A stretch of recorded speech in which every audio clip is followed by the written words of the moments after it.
歡迎翻到嚟逍遙遊啊！咁啊，一開始咧睇一睇第一段先。惠子就為莊子，佢就對住阿莊子講：魏王啊，而家巴閉啦佢。OK，魏王就送佢嘢喎，送咗啲咩俾佢啊？咁而就係送啦。OK，呢個字喺詩説都有見過嘅。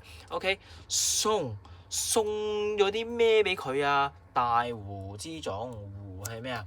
葫蘆啦，OK，送咗個大葫蘆嘅種子俾佢啊。咁點解要無啦啦送個大葫蘆嘅種子俾佢咧？咁啊唔知啦。咁但係不過咧，佢攞咗呢個種子咧，用嚟做咩咧？咁當然係樹啦。樹係咩啊？種植佢咯，栽種佢咯。OK，種佢，然後完成啦。栽種他，之就係他啦。OK，代詞啦。栽種他完成咧，咁然後啦就得出咗個實啊。咩叫實啊？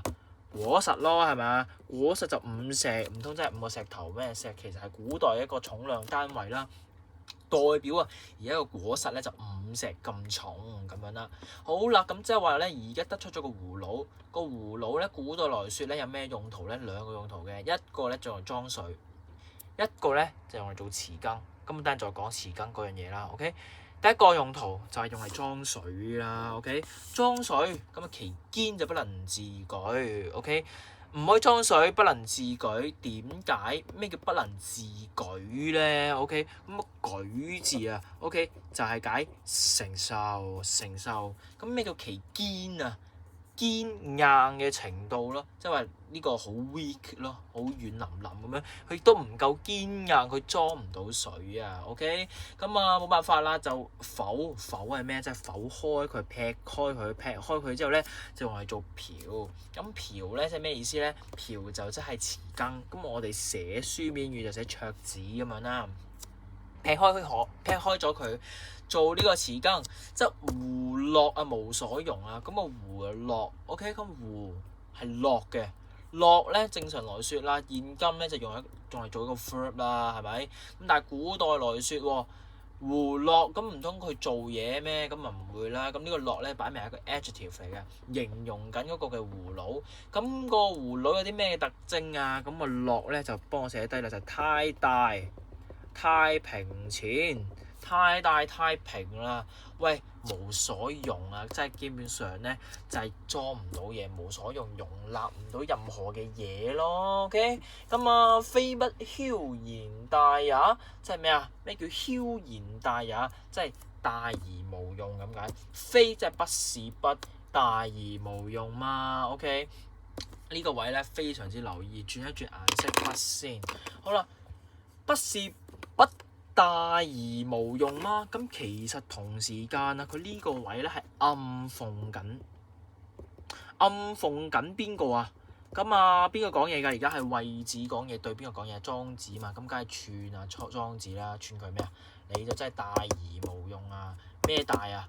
佢嘅學説大 ，OK， 即係話咧就講緊話阿莊子啊，你嘅學説咧講就講得好勁，好好聽，好宏大啦。咁但係咧係廢㗎噃 ，OK， 不切實際㗎喎 ，apply 唔到㗎喎。現今社會根本上我哋係唔需要你呢啲嘅學説㗎喎 ，OK， 不切實際，即係話你就係大而無用啊。OK， 你就係嗰個嘅葫蘆啊 ，OK， 即係串佢啊 ，OK， 唔為其無用啊，而否之啊，我啊見到佢係冇乜用咧，劈開咗佢啦。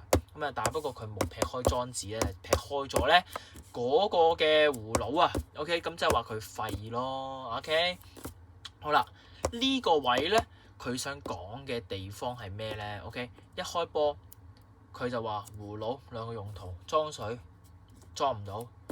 做匙羹裝唔到，廢 OK， 好啦，即係話咧，阿惠子啊就覺得係咩啊 useless 啊，覺得佢冇用咯 OK， 覺得嗰個嘅大葫蘆冇用咯。咁然之後莊子咧，如果一睇嗰篇文就知啦，莊子後咩點啊？就串翻阿惠子咯 OK， 話翻惠子，你咁諗係錯啦，咁樣一個正一個反 OK。首先阿莊子咁反駁翻阿惠子對佢嘅批評，我對佢嘅諷刺咁樣咯。好啦，咁所以咧一開波佢講阿惠子就係講一啲好普通嘅人對世事嘅一啲睇法，一啲既定嘅看法，即係話阿惠子咧其實就 represent 緊咧一啲世人嘅諗法，即係 represent 緊啲世人咧對事物咧嘅既定看法，即係佢覺得喂，咁你嗰啲叫葫蘆啊，唔係裝水嚟做匙羹㗎啦，仲有啲咩用啫？咁你有個既定看法。咁然之後，阿莊子咧就鬧翻佢，話佢咩啊？其實你咁樣諗咧，就真係目光咧就非常之狹窄啦。你都冇諗清楚呢個大畫面，睇唔到個 full picture 嘅，你係冇辦法咧去跳出框框嘅，跳出個框架嘅。OK，即係話咧，你永遠咧都係困死咗自己咧喺一個好世俗嘅眼光裡面。OK，就應該咧 OK 就係脫離唔到世俗嘅相對嘅標準、相對嘅觀念咁樣啦。好啦，咁啊睇一睇莊子點樣話佢啦。夫子即係你啊，你啊真係啊，故真係真的啦，你係真係拙於用大啊！咩叫拙於用大啊？拙即係話即係唔叻咯。OK，你啊真係實在不善於用大嘅嘢啊！即係話咩叫大咧？大用，咩叫大用咧？即係話你個葫蘆啊，明明啊有咁多好嘢，咁多用途，你就竟然咧係去用嚟啊裝水啊做匙羹呢啲咁少用咁冇用嘅嘢，喂，明明人哋係咁有用，你就用嚟做少用。OK， 好啦，咁之後佢舉咗個例子啦。OK， 咁啊成個故事喺度啦。宋人啊有善為不歸守之曰者，即係話宋朝嘅時候咧就有條友喎善於咧係整一個嘅不歸守之曰。咩烏龜守啊 ？OK， 咩烏龜守啊？龜咧其實係解龜裂啊 ，OK， 即係話咧佢就好叻咧去做一啲嘅唔龜裂，令到隻手咧係唔爆拆嘅藥咁樣啦。OK， 世世以平辟光為事，即係世世代代咧都係以就即係用啦。OK， 用平辟嗱，平辟呢兩個字咧一齊解嘅，兩個都係三點水。做個部首啦，咁都關水嘅事啦。OK， 咁所以佢係解緊個漂洗啊，漂洗即係佢洗嘢啦。OK， 洗衫。OK， 咩衫啊？呢啲棉水嚟嘅，棉水。光就解棉水啊。咁我寫埋俾大家啦。OK， 棉水啊。OK， 咁即係話咧，世世代代咧就用漂洗棉水為事業為工作啦。OK， 咁啊有個客人啊聽到喎，咁啊請買其方8金，即係話喂請求。喂，我俾8金你，你俾個藥方我啦 ，OK？ 買他的藥方啊，即係俾8金佢，請求佢咧買佢個藥方啦。咁於是啦，咁啊聚族而謀曰。咁而家係邊個聚埋一齊去商謀啊？邊個去聚埋一齊商討啊？唔通個客人咩？擺明啊，就係嗰個宋人啊，即係嗰個世世代以平辟光為事嘅嗰個家族啦。咁佢哋就聚埋一齊咧，就喺度商議啦。哇！我哋世世代代啊，都係嘅漂洗棉水，賺得個雞碎咁多，不過數金賺得個咁少錢。而家今日一朝即係今日一次過咧賣嗱，玉寄8金個玉咧係解賣啊，賣咗我哋嘅伎倆賺咗8金，抵到傻啦。OK， 佢又覺得賺到飛起啊！請與之，喂！請俾佢啦，賣俾個客人啦。我哋而家咁樣可以賺勁多錢噃，咁樣好啦。咁啊，客人咧得到咗呢個嘅藥方，得到咗個不歸守之藥嘅藥方啊。咁啊，於是咧就用嚟咧去遊說吳王啊，就唔係同阿吳王講嘢，係遊說佢。遊說佢啲咩咧？咁啊，後面就睇到啦。越有難嗱，有難咧就唔係話咧而家嘅咩八方有難嗰啲喎，係有難係咩意思咧？係發動戰爭。咁啊，越國咧而家咧係發動咗一個戰爭喎。咁個戰爭係打邊個啊？擺明係打 Q 啊吳王啦。OK， 咁啊越國啊發動戰爭啊，吳王啊使之長，使係咩？唔係派使咯。OK， 派使咯，派使係邊個啊？派使啊！客人成為個將軍咯 ，OK， 一派阿將軍出嚟，喂，同我打仗。冬天嘅時候咧，就同阿越人打仗，阿越人啊發動戰爭啊嘛，咁而家就同阿越人咧喺水上面打仗啦 ，OK。結果贏到開行，大敗越人啊！咁於是阿吳王梗係開心啦 ，OK。吳王咁於是就割裂，即係分割一啲嘅地咧，去封賞俾佢啦，去賜俾阿客人啦。好啦，然後呢度啦，能不歸守一也？呢個能不歸守一也，即係話啦，大家同樣啊，一係解一樣，大家同樣，都係用呢一個嘅不歸手之藥，大家都係呢個唔爆拆嘅藥，唔爆拆嘅配方。有啲人啊畫啦 ，OK 就係解有的人啊耳風就可以用來咧獲得風地，有啲人啊就不免於平僻喎，即係話咧有啲人咧就有地風，有啲人咧就係漂洗面水唔爆拆 ，OK。則所用之義啊，咁即係話你所用嘅用途咧有唔同啦。OK，咁你可以對比翻咧上面喎。